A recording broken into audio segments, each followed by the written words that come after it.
This video is designed to help you if you are currently in a relationship woe. Relationship woes are very, very delicate. You find yourself talking about divorce, or the other party is talking about divorce or separation. You don't know why. Maybe you do know why. There's blame. Each party is blaming the other.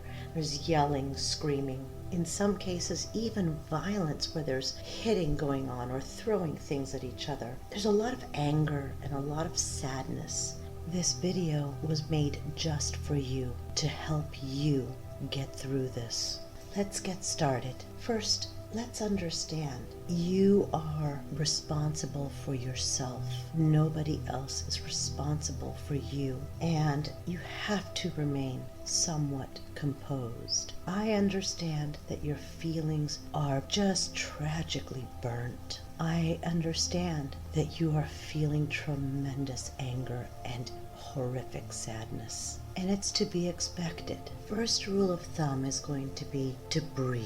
Just take a moment for yourself. Take a deep breath in through your nose and release your stress and your anxiety through your mouth. In and out. Do that again. Clear your mind just a little bit. You cannot let confused people make you confused. You have to be yourself. It's always tragic when a strong relationship starts to experience turmoil. Many people don't know how to create solutions to these types of situations, and it leads to anger, sometimes just incredible sadness and yelling and blaming. This is not the way it has to be. Ask yourself, how strong is this relationship to be experiencing this turmoil right now? And be honest with yourself. Perhaps you feel that the relationship can be repaired, put back together, or perhaps your partner feels that the relationship can be put back together, and questions about counseling are coming up. Consider talking about that if your partner is open to talking with you, or if you're open to talking with your partner regarding counseling. Counseling is helpful. It can be helpful. And if you can't afford it, that's all right. Many churches offer free counseling. You don't even have to be a part of that church. I understand that you are feeling very angry to the point of no return. I do understand. Ask yourself, why are you angry? Why do you feel these angry emotions? What are you afraid of? That wander through your mind for just a few moments and try to dig deep and find out why you're so angry. Anger usually comes from fear. Let's find out why you are afraid. In detail, what are you afraid of? And let's breathe. I want you to take a deep breath in. Inhale through your nose and exhale through your mouth. Release that anxiety. Let it go. Again, one more time. Inhale deeply through your nose and out through your mouth. Thomas Carlyle once said, "No person is important enough to make me angry.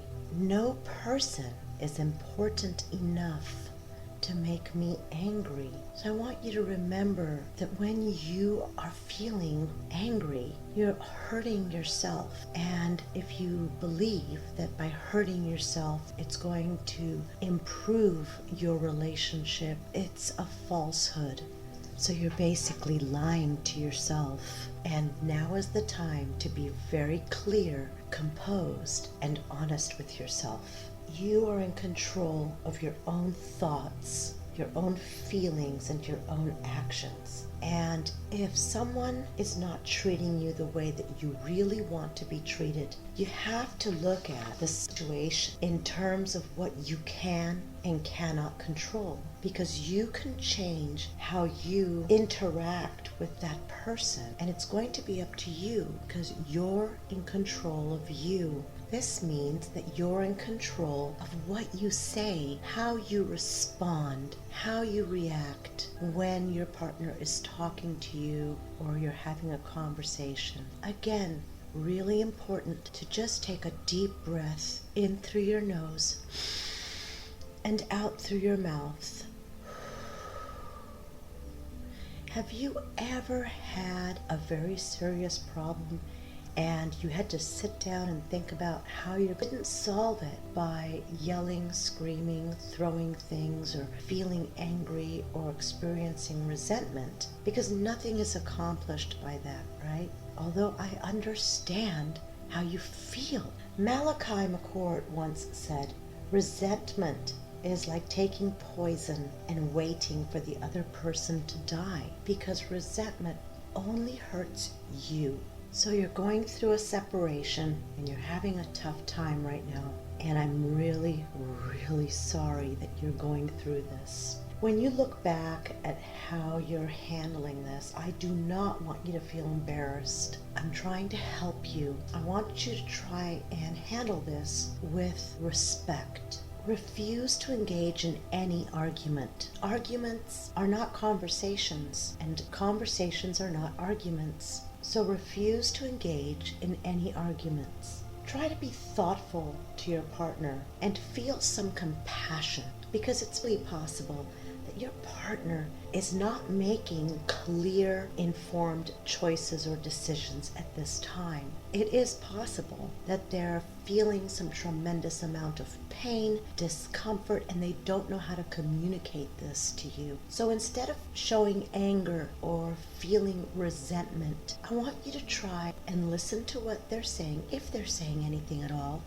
And remember that you love this person. And if you don't, remember that you used to love this person, and treat them the way that you would at any other time, because you're a loving person. You're a kind and thoughtful person, and you don't let irrational people make you irrational. Of course, if the situation becomes heated in some way in regards to throwing things or profanity, calling each other names, you need to stand up and be the bigger person. Remain in control of yourself and your actions and your emotions and behaviors. Turn around and walk away. It's that easy. You have to walk away. Take a moment just to go outside, take a walk, take a stroll, relax, calm down, because the last thing you want is to make yourself sick. In each situation that arises, ask yourself, how is this going to solve anything in this relationship? You have to think about yourself. You need to focus on your goals and be around people who support and really believe in what you're doing, in your vision, in your goals, in your future. And stay away from people who don't support your vision or your future. It's your responsibility to think of yourself. And when you're going through a separation, it is a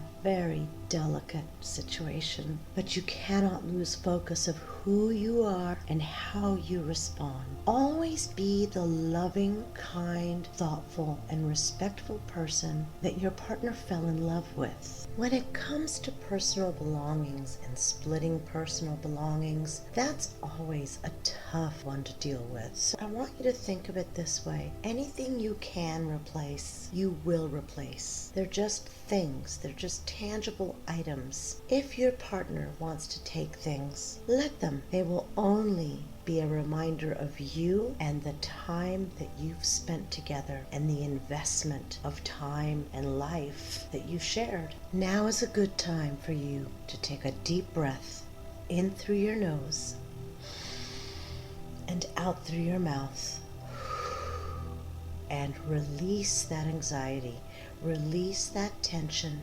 Get rid of that anger, that resentment, that fury, the confusion. Get rid of it.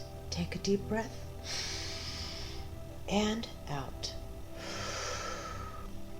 You need to be kind to yourself. You need to be thoughtful and treat yourself with respect and kindness and thoughtfulness. This is truly an experience that you will never forget. But how you deal with this experience is up to you. If you want it to be absolutely nasty and horrid and filled with anger and resentment, that's your choice. If you want it to be peaceful and try to retain that friendship with your partner, that's up to you. What do you want? How do you want this to go? How do you want this to be remembered? Because you will remember it. Though step outside of this situation and be an observer of two strangers and observe what is happening. Look at yourself and your partner, how you're behaving, how you're talking, the experiences that you're putting forth, and give yourself clear vision of what is going on from a third-party perspective. What would you say? Now put yourself in a position where this situation was happening to somebody you truly deeply love and care for, and you have, of course, love this person deeply, or a best friend. What advice would you give? How could you help that situation? Well, you have to remember that you do love yourself and that you are your first and foremost best friend, and that you care about yourself deeply, and you have to treat yourself just like that. Many times throughout our lifetime, we're faced with distractions. These distractions often try to interfere with our clear goal sets and our future visions. It's important that you keep your eye focused on that goal that you've set for yourself and take on any and all distractions in the same manner. Categorize them in an appropriate way so that you can solve these problems for yourself without causing yourself stress, anxiety, or self-harm. Come to the understanding that change happens, and change happens for reasons. We don't always believe that they're good reasons at that time, but maybe down the line we look back and we say, thank goodness that this happened, a situation had occurred, because I would not be the person that I am right now. So look at yourself, look at your future self, and start working on that right now. Take a deep breath. Inhale through your nose. Come on, let's do this. And release through your mouth. And relax. It's okay to cry. It's okay to mourn for a relationship that's coming to an end. It's fine, but do what's right for yourself and do what's right for your life. Right this minute, I want you to start taking full advantage of this time and start focusing on tomorrow and next week and next month. Making the right choices with your clear mind to make your life a better place for yourself. A partnership or relationship exists based on good, solid communication. And if you are the only one who's willing to communicate, or your partner's the only one willing to communicate, then that bonded partnership, that bonded relationship doesn't exist except for in your mind. You need to be very clear. What I mean by that is setting boundaries that help you and your partnership, or help you and your relationship. So when there isn't any communication, there isn't a relationship. There isn't a partnership. If there's yelling and screaming and throwing things and swearing and blaming each other for things, or violence, this is a toxic relationship. Maybe it wasn't toxic 5 years ago, a year ago, or maybe last week, and all of a sudden it has become this. You need to distance yourself any and all toxic relationships, because you are responsible for yourself. You're responsible for your behaviors, how you speak, what you say, what you're thinking, and the actions that you're implementing. And you can't let toxic people make you toxic. Setting clear boundaries is setting boundaries to protect yourself. You wouldn't let somebody speak horribly to somebody that you care about. You wouldn't let somebody call that person names, insult them, treat them like garbage, demean them. So you don't allow people to do that to you. Just have to set that clear boundary. And you don't want to do that to other people either, because you're not that person. You are a kind and thoughtful, generous person who understands that people suffer from pain and discomfort and confusion. Any separation, any breakup, any divorce is always tough. It's a loss. It's a tremendous loss, especially if that was a terrific relationship where there was a lot of love shared, a lot of tenderness shared, great communication, and wonderful laughter. You've come to this video today to get some help, and I hope that I have provided this help. I want you to consider stepping outside of your immediate comfort zone and change your perspective on what is happening right now in your relationship. I want you to exercise clear, concise communication in a kind and thoughtful tone, paying special attention to any discomfort or pain that your partner may be feeling, and be honest with your partner. Instead of being angry, just say, I feel crushed. I'm just feeling so sad, and accept that it's all right to feel that way, because ultimately you cannot control other people, and you don't want to control other people. You want somebody to be with you because they want to be with you more than anything else in the whole world. You deserve to have unconditional love. You deserve to be with somebody who thinks of you as a natural instinct. You deserve to be in a very thoughtful, kind, and beautiful relationship. It's a good time to take a deep breath in through your nose, hold, and out through your mouth. One more time. Come on, let's just do it one last time. Inhale and exhale, and release all that anxiety. I wish you all the very, very best, and know that you're not alone. I'm right here every time you need me.